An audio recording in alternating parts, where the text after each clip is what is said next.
Hello, this is Liliane Mavridara, and I would like to talk about activism burnout, but I would like to approach it from the perspective of the organization and the teams working in the fields of the environment, conservation, and rights of nature.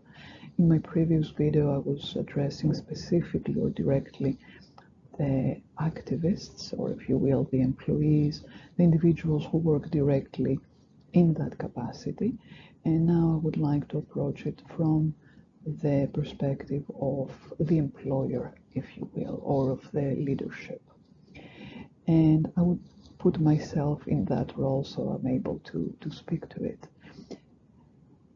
So the times we are living in are very different than how they were 5 years ago, 10, or even 15 years ago.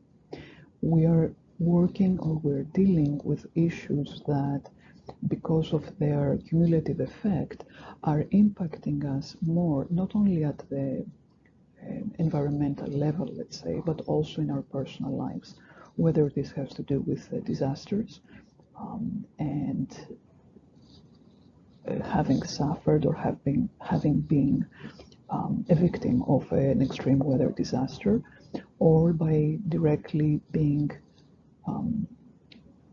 affected through, let's say, financial issues and societal challenges, because we have many of them, whether we are in the United States or around the world.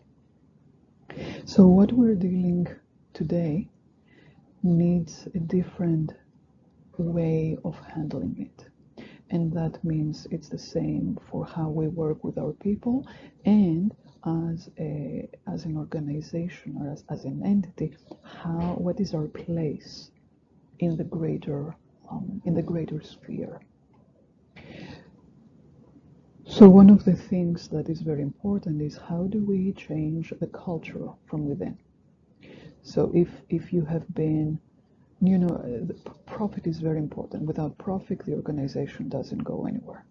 We know that.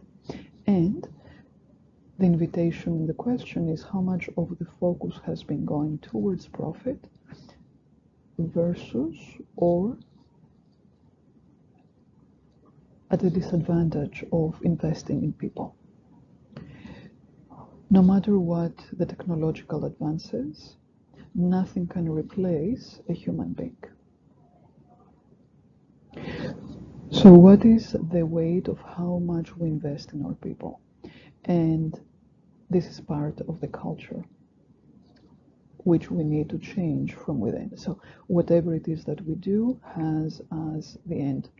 We take into consideration our people, we take into consideration the effect that the organization has to the outer field. Within that is, how do we take care of our people? And that is from, I can say a personalized approach, and maybe you will say, but Liliane, we have 500 employees, how can we personalize our approach to each employee? And I would say that you still can do that. And the general guidelines is having those individuals being in roles, in positions, in responsibility level where they not only love what they're doing, but they are also very good at. And sometimes we do not pay attention to what people really are good at because it's not convenient. It just is. So how can we change that and start noticing more where are people at their best and incorporating that? Excuse me. And the third piece within this thread is, how do we create spaces where individuals can come together and share and create a community of support? And this community of support does not include leadership.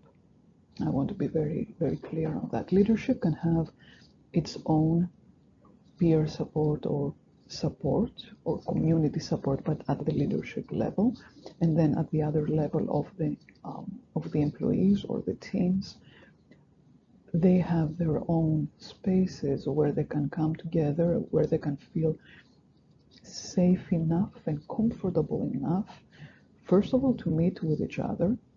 Many people don't even know who they're working with, because perhaps they're working over the phone or virtually. So it's creating spaces, and even if it's virtual, still we can create spaces where people can come together and connect with each other and share at a human level, so that they know they're not alone in what they're doing. And being in these fields of caring, it's very important that we have support so that we can continue caring and not burned out. So how do you as an organization bring in those resources and those spaces where individuals can come together and feel a sense of belonging and feel a sense of connection, so that they have the foundation they need, not only to support the organization more, but also to be more effective in their vision of their life and what they are contributing to the whole. So as you reflect as the employer, if you will, just take a moment and reassess where you are with regards to shifting the culture from within, to empowering your employees and your team members, to creating spaces where people can come together to connect and feel that they are supported and they have each other to lean on.